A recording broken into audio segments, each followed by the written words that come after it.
Olá pessoal, tudo bem com vocês? Eu sou o professor Diego Lima, professor de Linguagens e Códigos, e a partir de agora nós vamos nos encontrar durante alguns sábados para tratarmos de alguns itens que são geralmente cobrados nas provas de linguagem do Enem, tá?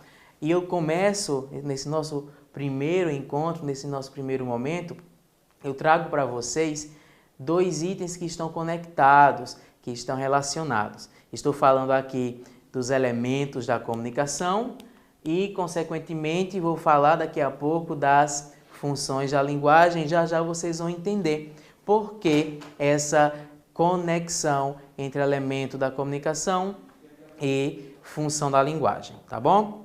Mas antes eu preciso fazer um registro. Vocês precisam entender a diferença entre ato de fala e ato de comunicação, tá bom? Por que eu estou trazendo isso à tona agora?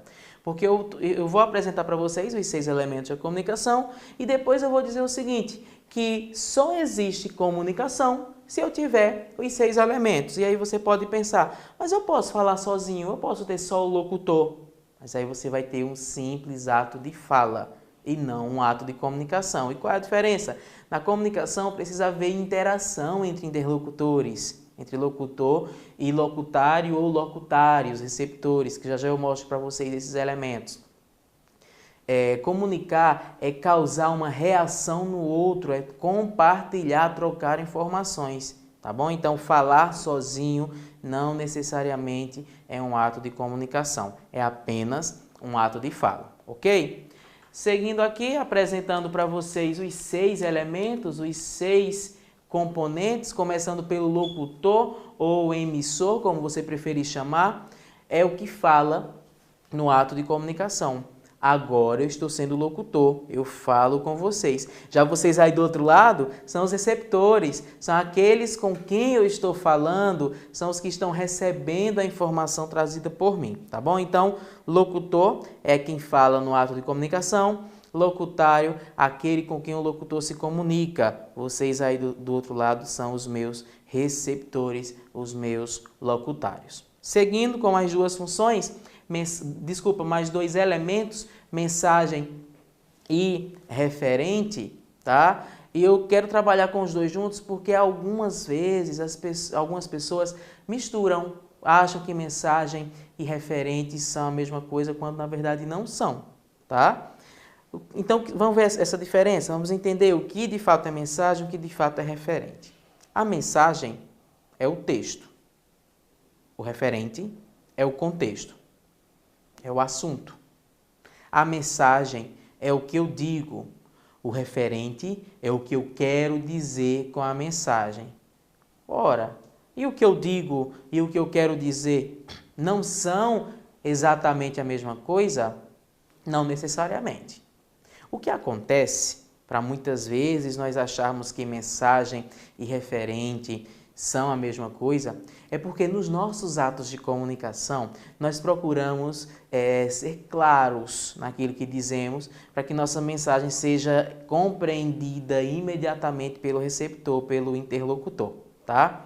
Então, quando eu digo, agora vamos responder essas 10 questões que eu coloquei para vocês. Então, o que foi que eu disse? Vamos responder as questões. O que foi que eu quis dizer? Que vamos responder as questões. Nesse caso, por conta da clareza que eu utilizei aqui, que eu procurei ter, mensagem e referente pareceram ser a mesma coisa, mas pareceram, porque a mensagem vai ser o texto propriamente dito. No meu caso, foi um texto oral, então cada palavra dita por mim. Já o referente foi o que eu quis dizer com essas palavras. Fica mais clara a diferença entre mensagem e referente quando eu uso, por exemplo, uma figura de linguagem, quando eu uso a ironia ou outra figura em que eu digo uma coisa, mas querendo dizer outra.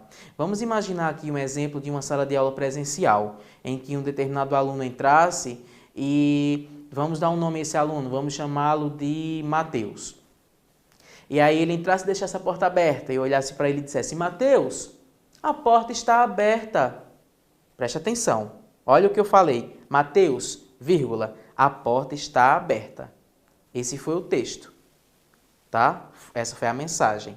Mas o que foi que eu quis dizer com essa mensagem? Eu não quis dizer apenas que a porta estava aberta para que todos nós na sala de aula parássemos e fôssemos contemplar a porta aberta. Na verdade, eu quis dizer, Mateus, fecha a porta, por favor. Então, olha a diferença entre o texto, a porta está aberta, e o contexto, feche a porta. Então, quando eu uso uma figura de linguagem, fica mais claro, mais clara essa diferença entre mensagem e referente, entre o que eu digo e o que eu quero dizer com a mensagem, tá bom? Seguindo com mais um elemento da comunicação, nós temos o código, a língua utilizada no ato de comunicação. Agora, nós estamos usando como código a língua portuguesa. E é por isso que nós nos comunicamos e nos entendemos tão bem, porque todos nós falamos a língua portuguesa, ok? Então, para que haja comunicação, todos os falantes daquele ato de comunicação precisam conhecer, precisam dominar o mesmo código. E para terminar com os elementos da comunicação, eu tenho o canal, o contato, a ligação entre os interlocutores. Para que haja um ato de comunicação, locutor e receptor, locutário, precisam estar ligados, conectados. Tá? Se no meio de uma conversa, por algum motivo, um dos participantes daquele ato de comunicação se distrai, então a comunicação vai ficar deficiente. Porque em um determinado momento alguma coisa ali não foi compartilhada, tá? Então, para que haja comunicação, precisa haver essa conexão entre os interlocutores, é o que a gente chama de canal ou contato, ok? Terminamos com os 6 elementos da comunicação. Como eu já disse para vocês, eu preciso dos 6, senão não tenho um ato de comunicação, eu vou ter no máximo um ato de fala. E agora eu apresento para vocês as funções da linguagem, que também são 6. Ora, coincidência? Não, não é uma mera coincidência. Eu tenho 6 elementos da comunicação e vou apresentar para vocês 6 funções da linguagem. Por que 6 e 6? Porque cada função da linguagem vai estar ligada, vai estar relacionada a um dos elementos da comunicação. E eu faço aqui um resumo para vocês sobre os 6 elementos e as 6 funções, tá? E daqui a pouco eu mostro para vocês com exemplos práticos como é que eu utilizo cada uma das funções da linguagem. Começando aqui com a função emotiva ou função expressiva, ela enfatiza o locutor, o receptor. Já eu mostro como é que eu faço para enfatizar esse locutor ou esse receptor. Temos a segunda função, a função conativa, se você preferir pode chamar de função apelativa. Ela coloca o locutário, o receptor em destaque, ou seja, ênfase no receptor, ênfase no locutário. Já eu mostro também para vocês como é que isso vai acontecer. Temos a outra função, a função poética, coloca a mensagem em destaque, coloca o texto em destaque, como eu coloquei ali, ênfase na mensagem. Temos mais uma função, a função referencial, coloca o referente, o contexto, o assunto em destaque. Já eu também digo para vocês como é que esse assunto vai ser colocado em destaque. Temos ainda a função metalinguística, ênfase no código, tá? ênfase na língua, e já eu também digo para vocês. E por último, a função fática, coloca o canal, o contato em destaque, ok? Então agora que já sabemos dos 6 elementos da comunicação, sabemos qual função da linguagem enfatiza qual elemento da comunicação, vamos aos exemplos práticos. Agora, antes de mostrar os exemplos, gente, não dissocia o elemento da comunicação à sua função da linguagem. Você precisa saber qual função da linguagem enfatiza qual elemento da comunicação, senão você não vai conseguir perceber isso numa questão, por exemplo, quando precisar analisar um texto e dizer qual é a função da linguagem que predomina naquele texto. Vamos lá para a primeira função da linguagem, a função emotiva ou função expressiva. Coloco o locutor em destaque. Eu sou o locutor. Como é que eu faço em uma produção para me colocar em destaque? Observe esse texto do Casimiro de Abreu, famoso, Meus 8 anos. Na verdade, só um trechinho que eu trouxe para vocês. Com esse trechinho a gente já consegue perceber essa função da linguagem. O título, meus 8 anos. Ó, que saudades que eu tenho da aurora da minha vida, da minha infância querida que os anos não trazem mais. Que amor, que sonhos, que flores, naquelas tardes fagueiras, à sombra das bananeiras, debaixo dos laranjais. Percebam que, mesmo que o texto não seja meu, e sim do Casimiro de Abreu, mas enquanto fazia a leitura do texto, eu era o locutor, e pelo fato de o texto estar em primeira pessoa, é como se eu estivesse falando da minha saudade, da saudade da minha infância. Então, eu estaria falando dos meus próprios sentimentos, mesmo que o texto não seja meu, mas é como se eu estivesse falando dos meus sentimentos, dos meus pensamentos, das minhas angústias, tá? Ok? Então, o que a gente pode observar aqui? Geralmente, quando eu tenho o texto em primeira pessoa, eu tenho a função emotiva ou a função expressiva da linguagem, tá? Agora, por que geralmente? Por que não sempre? Vejam só. Imaginem que eu estivesse participando de uma entrevista de emprego e o entrevistador pedisse que eu falasse um pouquinho da minha vida, da minha trajetória, das minhas experiências, das minhas formações. Então, certamente eu iria me apresentar e apresentar todo o meu percurso de vida utilizando a primeira pessoa, tá? O que a princípio faria a gente pensar aqui na função emotiva da linguagem. Porém, observe que nesse contexto que eu apresento agora para vocês, o meu principal objetivo seria convencer o receptor de que eu sou a melhor pessoa a ocupar aquele cargo, de que eu tenho a capacidade para ocupar o cargo. Então, observem que mesmo utilizando a primeira pessoa, o meu objetivo é alcançar o receptor, o locutário, tá? Então, mesmo eu tendo a primeira pessoa, nesse caso especial, eu já teria a função conativa ou apelativa, uma vez que eu coloco em destaque justamente esse locutário, tá? Quando eu falo de funções da linguagem, eu tenho que pensar, antes de mais nada, em intencionalidade discursiva. Qual é a minha intenção ao produzir um texto? Quem é que eu quero alcançar? Quem é que eu quero atingir? Ok? Então, observem, antes de mais nada, a intenção daquele discurso. Ok? Qual dos 6 elementos da comunicação precisa ser destacado antes de mais nada? Tá bom?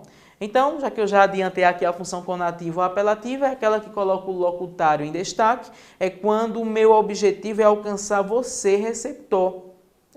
Trazer uma informação direcionada a você, quando eu tento te convencer de algo que eu preciso que aconteça, ou de algo que eu acredito, de algo que eu defendo. Então, se eu dissesse agora, respondam agora tais questões que estão em tal plataforma. Quando eu falo respondam, eu estou dizendo respondam vocês as questões, ou seja, eu estou tentando convencer você, que é o meu receptor, a fazer algo que eu preciso que aconteça, tá? Eu já tenho aí a função conativa ou função apelativa. Mas aí eu trouxe como exemplo também propagandas, tá? Toda e qualquer propaganda, seja de produto, seja de serviço, seja propaganda política, todas as propagandas utilizam a função conativa ou função apelativa, porque o principal objetivo da propaganda é convencer o receptor a comprar aquele produto, ou a comprar aquele serviço, ou aquela ideia que está sendo apresentada, ok? Observe nessa propaganda aqui o uso dos verbos no imperativo também, o que reforça essa tentativa de convencer o receptor. Olha, fale de graça depois do primeiro minuto. Olha aí, ali no último cantinho. Use quando quiser. Use você quando quiser. Lá em cima, fale de graça você. Então veja aí, mesmo que o sujeito esteja oculto, mas eu percebo que existe um direcionamento para o receptor. A intenção é convencer o receptor daquela ideia que está sendo apresentada, tá? Então, foco no receptor, no locutário, função conativa, ou se você preferir, função apelativa. Seguindo com mais uma função, Aliás, um outro exemplo aqui, uma outra propaganda, da mesma forma, o simples fato de eu ter uma outra propaganda, eu já tenho aí a função conativa da linguagem, reforço aqui o uso dos verbos no imperativo também. Agora sim, mudando de função, função poética, coloca a mensagem em destaque, coloca o texto em destaque. E como é que eu faço para colocar essa mensagem, esse texto em destaque? Quando eu, enquanto autor do texto, chamo a atenção, antes de mais nada, para a estética do texto, para a estrutura física do texto, para só depois querer que você perceba o teor, o conteúdo. Mas a primeira coisa que eu quero que você observe, enquanto autor de um texto, se eu quero colocar a função, usar a função poética, colocar a mensagem em destaque, é chamar a atenção para a estrutura física desse texto, tá? E existem algumas formas de a gente chamar a atenção para a estrutura física do texto. Aqui eu trouxe duas, tá? A primeira forma, eu acho que vocês lembram nas aulas de literatura, quando se fala sobre o movimento concretista, lá de 1950, em que os autores deixaram de se preocupar apenas com o que estava sendo escrito, com as palavras escritas, e passaram a se preocupar também com a estética do texto, passaram a criar uma forma para aquele texto, como acontece aqui nesse texto, tá? O título xícara, a xícara, e tá claro por que esse título, porque antes de eu observar as palavras escritas, o que os versos dizem, eu percebo aqui uma forma, eu percebo aqui que eu tenho a imagem de uma xícara. Inclusive, até o ponto de interrogação ali no final tem uma função de representar a asa ou a alça da xícara. E aí, fazendo só a leitura para a gente perceber também essa relação entre o texto escrito e a imagem representada. Na tarde fria de julho, voa o cheiro, o barulho do café descendo quente pelo bule reluzente. E me pergunto, já em prosa, existe coisa mais gostosa? Observe aí um teor, uma coerência, na verdade, entre a imagem e o texto dito, mas não foi essa a primeira coisa que você observou.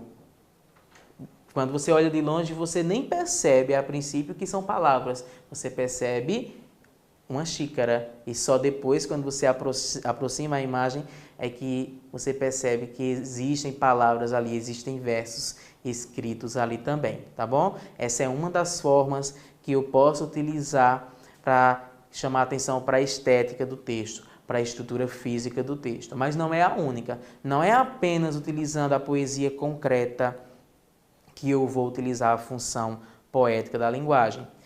Trouxe aqui um texto que foi produzido, foi escrito em prosa, tá? Mas que o autor se utiliza de repetições, de palavras repetidas ou palavras parecidas que também dão essa ideia de repetição. O texto do Arnaldo Antunes, e ele diz assim: a luz lambe as folhas, a luz lambe a parte externa das coisas. Quando a luz lambe, as coisas aparecem, as folhas se parecem. Os olhos piscam quando os flashes flecham, os zooms fecham em close, pessoas fazem pose. A luz lambe-lambe, pessoas se lambem no escuro. Lembra, lembra, a sombra as desmembra. A luz alumbra com a luz alheia.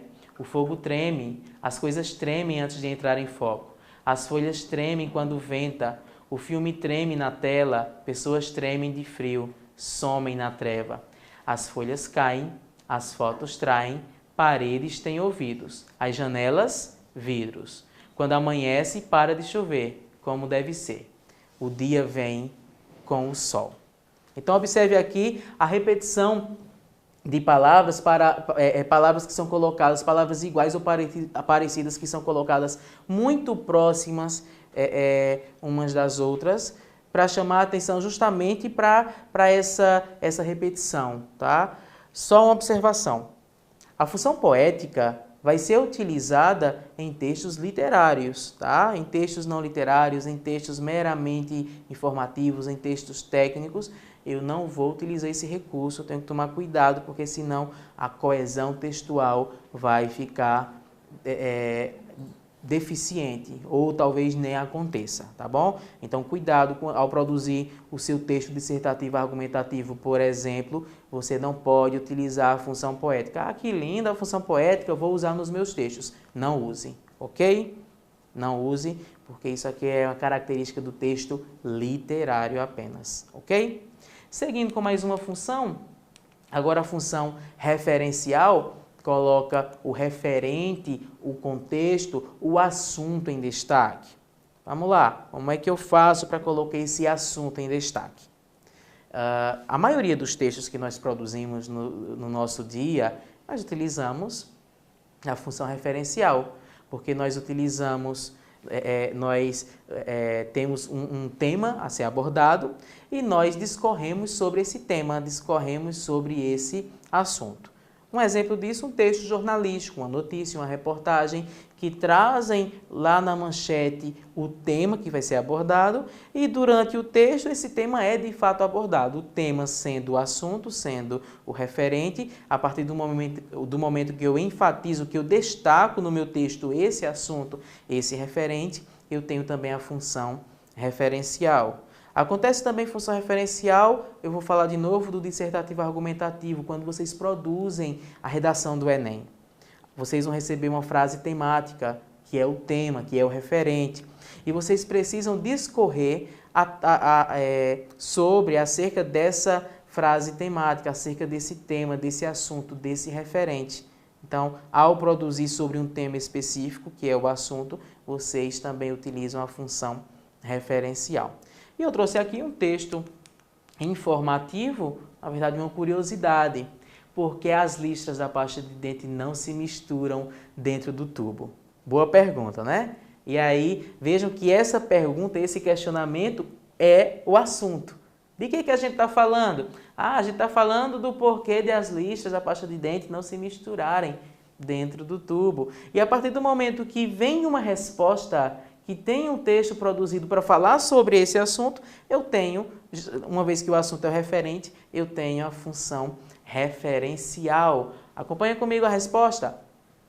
Primeiro, porque os ingredientes de cores diferentes ficam armazenados em compartimentos separados. Segundo, porque as listras só aparecem perto da boca do tubo. A bisnaga inteira é preenchida por creme dental comum, de cor branca.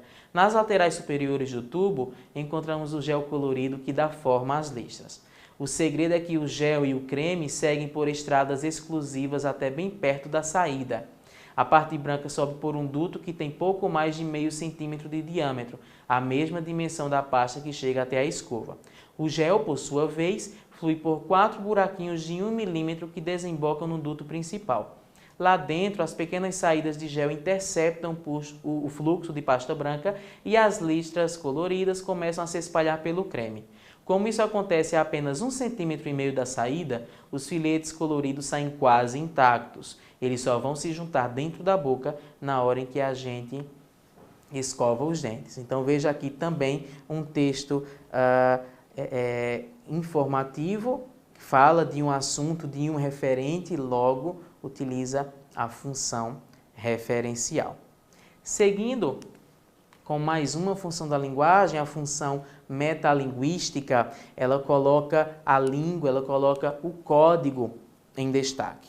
E como é que eu faço para colocar esse código, para colocar essa língua em destaque? Agora, nós estamos tendo uma aula de língua portuguesa em que eu utilizo o código para falar do próprio código, em que eu utilizo a língua para falar da própria língua. Então, temos aqui um exemplo de função metalinguística. Agora, eu estou com vocês utilizando a função metalinguística, uma vez que uso o código para falar do próprio código. Acontece também como quando eu tenho uma gramática, tá?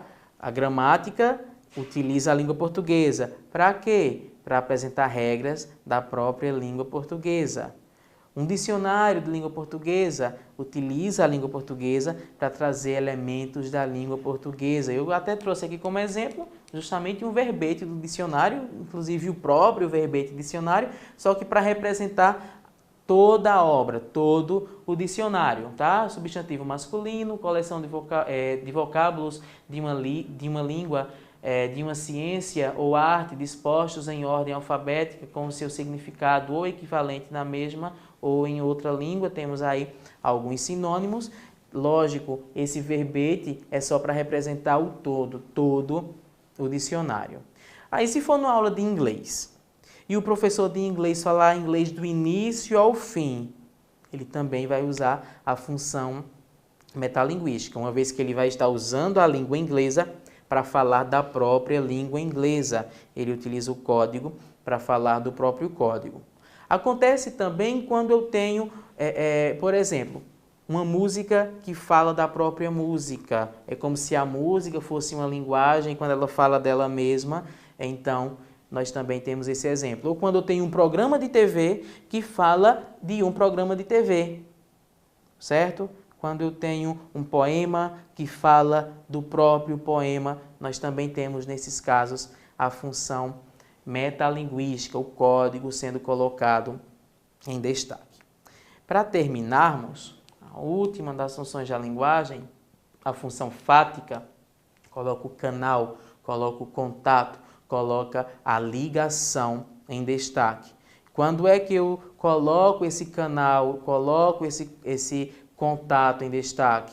No momento em que eu chamo a tua atenção enquanto receptor. Quando eu digo, ei menino, preste atenção aqui, tá? Então, eu chamei a tua atenção para, a partir de agora, nós estabelecermos um ato de comunicação, tá? Quando eu primeiro chamo a atenção do receptor, eu me certifico de que todo mundo está conectado, está interligado, para, a partir daí, estabelecer um ato de comunicação. Como a gente vê aqui no primeiro quadrinho dessa tirinha, quando esses dois começam a chamar pelo garçom. Garçom, garçom, ei, garçom. Primeiro eles chamam o garçom para depois estabelecer um ato de comunicação, fazer o pedido, enfim, tá bom? Então, são esses os 6 elementos e as 6 funções da linguagem. Praticamente toda edição do Enem traz pelo menos uma questão sobre as funções da linguagem, então revisem, repassem, não deixem apagar, não deixem que essas informações se apaguem, ok? Foi bom estar com vocês, em breve nos reencontraremos. Um abraço, tchau, tchau.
Todos contra o coronavírus. A informação é fundamental. Fique ligado nas dicas de prevenção. Lave bem as mãos com frequência usando água e sabão. Use lenço descartável para limpar o nariz. Não compartilhe copos, toalhas e objetos pessoais. Ao espirrar ou tossir, use lenços descartáveis ou o próprio antebraço. Evite saudações como aperto de mão, abraços e beijos. Evite tocar os olhos, nariz ou boca. Utilize álcool em gel 70% para higienização das mãos. Prefira ambientes ventilados e evite aglomerações. Proteja-se. Prefeitura de Caruaru, fazendo o futuro agora. Sabe como funcionam as barreiras sanitárias em Caruaru? Equipes de diversos órgãos trabalham de forma integrada, abordam os veículos para prevenir o Covid-19. Motoristas e passageiros recebem instruções para se proteger do coronavírus. Atitudes simples que podem salvar vidas. Para a nossa saúde, a nossa segurança. E muito em breve a gente possa viver nossa vida normal, né, novamente. Prefeitura de Caruaru, fazendo o futuro agora. A Prefeitura de Caruaru entrega o remédio na porta, garantindo que os medicamentos de uso contínuo cheguem aos usuários que têm acima de 60 anos ou estão acamados. No programa Remédio na Porta, tudo é preparado com muito cuidado, carinho e estrutura para a comodidade do usuário, beneficiando mais de 30 mil pessoas na cidade e na zona rural. Prefeitura de Caruaru, fazendo o futuro agora.